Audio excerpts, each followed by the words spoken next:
안녕하세요. 오늘도 감사한 새날입니다. 오늘 우리 함께 히브리서 5장을 읽어보도록 하겠습니다. 히브리서는 그 유대 민족들 이미 구약을 잘 알고 있고 모세오경을 열심히 이제 다 외워서 빼고 있고, 또한 이 율법적인 것들을 통해서 구원을 이루기 위해서 온갖 노력을 다하고 있는 그런 상황에서 이 율법을 통해서 완전한 구원을 이루는 것이 아니라 이것을 완성하신 예수님에 대해서 확실하게 붙들고 그분을 통해서 우리가 이 힘든 여러 가지들을 다 분별하여서 끝까지 잘 지키고 나가자는 그런 이야기의 내용들이 들어있는 글입니다. 그래서 첫 번째, 천사보다도 훨씬 더 우위에 있는 존재라는 그런 말씀을 하시고, 하나님 그 자체이시라는, 눈에 보이는 하나님이라는 그런 이야기를 하고, 또 모세도 굉장히 대단한 사람인 걸로 알고 있지만, 모세는 하나님의 말씀을 받아서 이스라엘 민족을 그 애굽에서 끌어내어 있는 그런 정말 대단한 그런 자이지만, 그자보다 훨씬 완전한 그런 분이라는 이야기를 또 하면서 지난 이제 4장에서는 대제사장이라는 이야기를 합니다. 또한 그분이 완전한 하나님의 신성을 가지고 계시고, 또한 완전한 인간의 인성을 가진, 그래서 우리의 모든 것을 해결할 수 있는 이 땅에 오셔서 생사고락을 다 함께 하셨기 때문에 우리의 모든 것을 다 해결할 수 있는 그런 능력이 있으신 분이라는 얘기를 하고 있습니다. 오늘 5장에 보면은요, 그래서 대제사장에 대한 얘기를 조금 더 하고 있습니다. 우리가 이제 앞에서도 이야기한 것처럼 우리도 또한 사도요 제사장이라고 하는데, 이 제사장이 과연 무엇을 하는 자인가? 이미 이 글을, 히브리서를 받아듣는 그 사람들은 대제사장이 얼마나 대단한 존재인지 알고 있습니다. 굉장히 존경하면서 바라봤을 거고요. 왜냐하면 그 자들은 통해서 우리가 하나님에게 어떤 구원에 관련된 것들을, 속죄를 받을 수 있는 그런 역할을 하고 있는 자이기 때문에 이미 잘 알고 있지만, 여기서 한 번 더 얘기를 합니다. 대제사장은 첫째, 사람 가운데서 택함을 받은 자라는 거. 내가 뭐 잘할 수 있겠습니다, 뭐 열심히 공부해서 해보겠습니다, 이런 것이 아니라 택함을 받은 자. 그래서 계속 이어서 그 핏줄을 이어서 쭉 내려오는, 지파를 통해서 내려오는데 레위 지파라고 우리가 알고 있잖아요. 그러면서 이 자들은 하나님께 속한 일을, 다른 어떤 것이 아니라 하나님에 속한 일들을 사람을 위하여서, 그다음에 이 예물과 속죄하는 제사를 드리는 그런 직분을 가지고 있는 사람이라는 이야기를 합니다. 그러면서 본인 또한 그렇지만 죄를 가진 불완전한 존재이기 때문에 백성의 죄를 지내기 위해서 본인 또한 그 속죄하는 과정을 해야 된다는 거죠. 그래서 옛날에 이렇게 제사장이 속죄제를 지내기 위해서 성막에 들어갔는데 방울을 달고 들어간다 그러잖아요, 발목에. 그래서 그 이유는 죄가 있는 상태에서 하나님을 만나게 되면 하나님은 너무나 의시기 때문에 죄하고 가까이 할 수 없기 때문에 바로 즉사거든요. 그래서 제사장이 거기 들어가서 백성들의 죄를 위해서 제사를 지내러 들어갔지만, 그 제사장의 죄가 해결되지 않았으면은 그 자리에서 죽을 수밖에 없는 거거든요. 근데 그것도 죄 있는 사람이 들어가서 확인하다 보면 그 사람도 죽어요. 그러니까 방울을 매달아 놓고 계속 움직이면서 제사를 지낼 때 딸랑딸랑 소리가 나면 문제없이 이게 진행되고 있는 건 거구나. 근데 소리가 안 나고 조용하잖아요. 그럼 밖에서 끈을 당겨서 확인을 하게 되는 건 거죠. 죄가 해결 안 된 자는 하나님 앞에 갔을 때 제사장이라도 죽는구나. 그래서 이런 제사장으로 택함을 받았지만 불완전했던 제사장들이 있었습니다. 우리 그 아론의 아들도 이제 나중에 보면은 이제 죽임을 당하는 이런 사건들이 그 성경에 나와 있잖아요. 그래서 그런 일들을 하지만 이런 인간 사이에 택함 받은 그 제사장은 불완전한 존재였다. 그렇지만 인간의 죄를 하나님께 하나님께 속죄하는 그 과정의 제사를 맡은 택함 받은 자라는 이야기를 합니다. 그러면서 그것이 4절에 보면은 스스로 이 종기는 스스로 취하지 못하고 오직 아론과 같이 하나님의 부르심을 받은 자라야 할 것이니라. 이렇게 하나님이 처음으로 아론을 택하시고 이렇게 레위 지파로 쭉 이 제사장직을 할 수 있도록 하나님이 이제 첫 사람으로 부르신 건 거잖아요. 그리고는 5절에 보면은 또한 이와 같이 그리스도께서 대제사장이 되심도 스스로 한 것이 아니라 스스로 영광을 취하심이 아니요 오직 말씀하신 그대로 이렇게 하나님의 택함을 받아서 된 거라는 이야기를 합니다. 시편 2편 7에 나오는 너는 내 아들이니 내가 오늘 낳았다 하셨고, 또 시편 110편의 4절에 나오는 너가 영원히 멜기세덱의 반차를 따르는 제사장이라 이렇게 나옵니다. 멜기세덱이라 하면은 이제 여러분이 따로 공부를 해보시면 몇 가지 설들이 있지만 성경에 많이 나오지 않는 인물입니다. 창세기에 그 소돔 왕과 또 이 아브라함이 이제 롯이 잡혀가 있는 그 상태에서 가서 전쟁을 통해서 그 이제 롯을 이제 데리고 오고 전쟁에 이기고 난 뒤에 멜기세덱에 가서 예물을 드린 장면이 나옵니다. 소돔 왕은 예물을 준비하지 않았고 아브라함은 예물을 준비해서 지금 10분의 1을 드리는 지금의 11조 같은 형식의 어떤 그런 예물을 드리는 이야기가 나오는데요. 거기 보면은 그 멜기세덱은 왕이었고 또한 제사장 역할을 했던 그런 자로 나와 있습니다. 이런 것처럼 제가 이해할 때는 아론은 레위 지파는 하나님의 택함을 받아서 제사장 역할만 했던 자인데 예수님은 유다 지파에서 나왔습니다. 왕이 될 유다 지파에서 나왔고 또 레위 지파만 할 수 있는 그 제사장직을 또 멜기세덱의 반차를 따르는 그 반열에서 제사장 역할까지 하는 왕이심에서 제사장이신 건 거죠. 그래서 7절에 보면은 그는 육체에 계실 때 우리 똑같은 인간의 성정을 가진 육체를 갖고 이 땅에 태어나셨잖아요. 동정녀 마리아에게 통해서 성령으로 잉태되어서 나신 그분이 육체를 가지셨기 때문에 능히 구원하실 이 하나님께 심한 통곡과 눈물로 간구하여서 소원을 올렸고 그리하여 하나님께서 그 경건하심으로 말미암아 들으시고 그래서 그 우리에게 그 예수님을 통해서 구원을 받을 수 있는 그 모든 것을 이제 완전히 허락이 된 상태인 건 거죠. 8절에 보면 그가라는 것은 예수님이네요. 그가 아들이시면서도 받으신 고난으로 순종함을 배워서 이 순종이라는 단어가 이 히브리서에서 계속 나옵니다.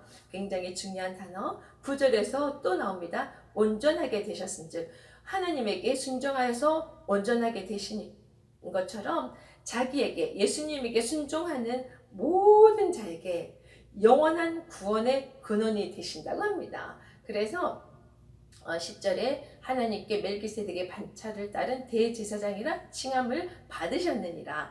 이 제사장의 역할이 뭐라 그랬죠?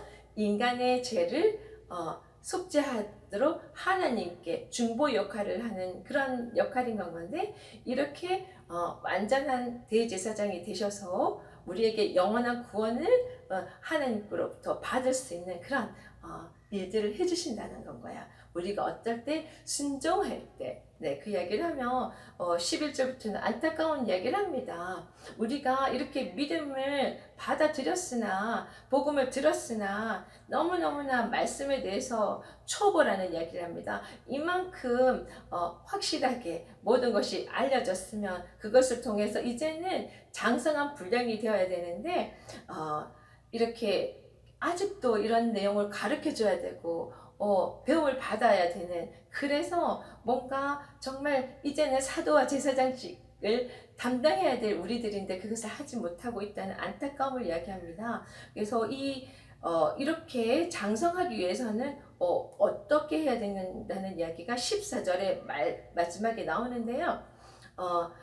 어린아이 같은 젖을 먹는 자들은 의의 말씀을 받기는 받았으나 그것을 경험하지를 못한 머리에만 있고 이렇게 삶으로 오지 않았기 때문에 아직까지 연약해서 응애응애 누군가 보살핌이 필요한 그런 자인데, 자 14절 마지막 절에 보면은요, 단단한 음식은 장성한 자의 것이니 그들은, 장성한 자들은 지각을 사용함으로, 하나님께서 우리에게 하나님의 어떤 그런 그 특징적인 걸 우리에게 심어 주셨잖아요. 하나님의 형상을 닮아서 만들었기 때문에 우리에게도 생각할 수 있는 능력을 주셨어요. 그래서 이 생각을, 말씀을 듣고 상고한다는 이야기가 계속 나오잖아요. 말씀을 듣고 생각을 하여서 그것을 들고 또 연단을 받아서 그것을 통해서 선악을 분별하는 자들이라는 이야기가 나옵니다.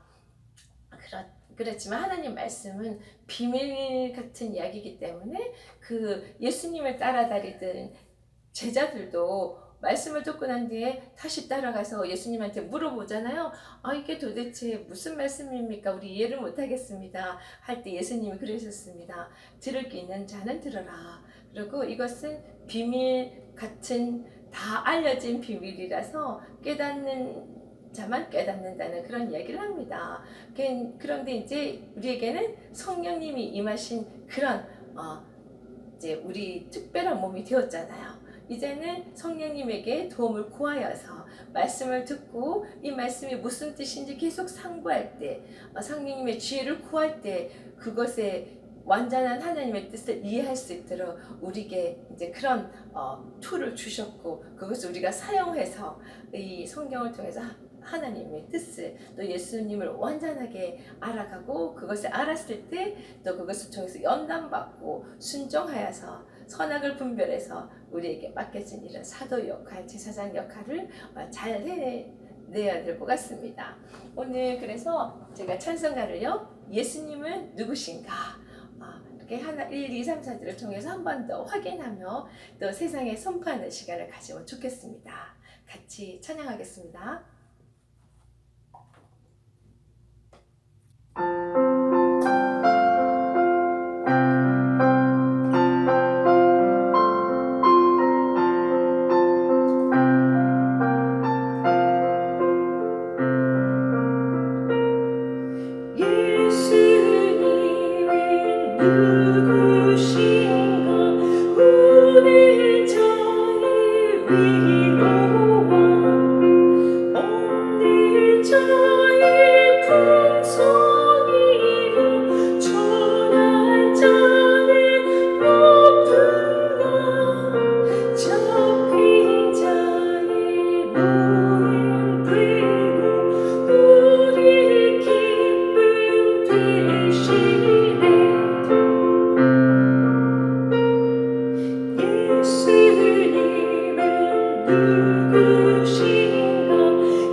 히브리서 5장. 대제사장마다 사람 가운데서 택한 자이므로 하나님께 속한 일에 사람을 위하여 예물과 속지 않은 제사를 드리게 하나니, 그가 무식하고 미혹된 자를 능히 용납할 수 있는 것은 자기도 연약에 휩싸여 있습니다. 그러므로 백성을 위하여 속죄의 제를 드림과 같이 또한 자신을 위하여도 드리는 것이 마땅합니다. 이 종기는 아무도 스스로 취하지 못하고 오직 아론과 같이 하나님이 부르심을 받은 자라야 할 것이라.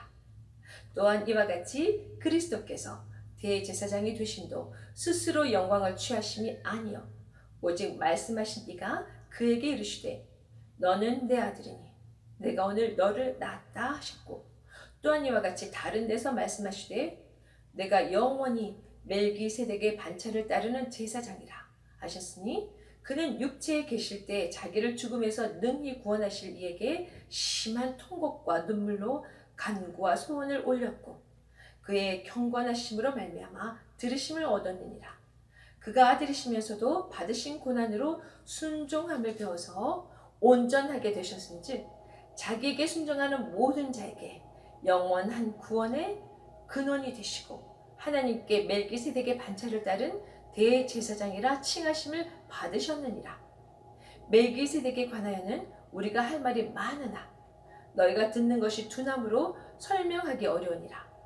때가 오래되었으므로 너희가 마땅히 선생이 되었을 터인데 너희가 다시 하나님의 말씀의 초보에 대하여 누구에게서 가르침을 받아야 할 처지이니, 단단한 음식은 못 먹고 젖이나 먹어야 할 자가 되었도다. 이는 젖을 먹는 자마다 어린아이니 의의 말씀을 경험하지 못한 자요, 단단한 음식은 장성한 자의 것이니 그들은 지각을 사용함으로 연단을 받아 선악을 분별하는 자들이니라. 아멘. 네, 이 히브리서에서 계속 다양한 각도의 다양한 많은 구약의 내용들을 끌어다가 예수님이 누구신지 확실하게 계속 이야기해주는 그런 내용들입니다. 여기 뭐 멜기세덱 이야기가 나오지만 멜기세덱이 초점이 아니고요, 누군지 몰라도 예수님이 누구신지 확실하게 아는 것이 더 중요하다는 거, 그런 생각을 하며 이제 정말 우리 젖 먹는 어린아이처럼 매일매일 남들에게 보호를 받아야 되는 그런 자가 아니라 우리는 부름받은 자, 사도로서 제사장으로서 부름받은 자라는 것을 기억하시고 정말 하나님의 말씀을, 의의 말씀을 그대로 우리가 지각을 통하여서 성령님의 지혜를 통하여 깨닫고 그것을 통해서 연단하고 경험하여서 이제는 장성한 분량의 하나님께서 하나님 뜻을 위해서 쓰실 수 있는 그런 용사로서 힘차게 세상에 나가서 싸우고, 또한 또 어린 영혼들, 또한 또 힘들고 고통당하는 많은 영혼들에게 우리 예수님을 제대로 소개할 수 있는 그런 역할들을 다 감당했으면 좋겠습니다. 오늘도 그런 일을 향하여 힘차게 달려갑시다. 승리하시기를 늘 응원합니다. 파이팅!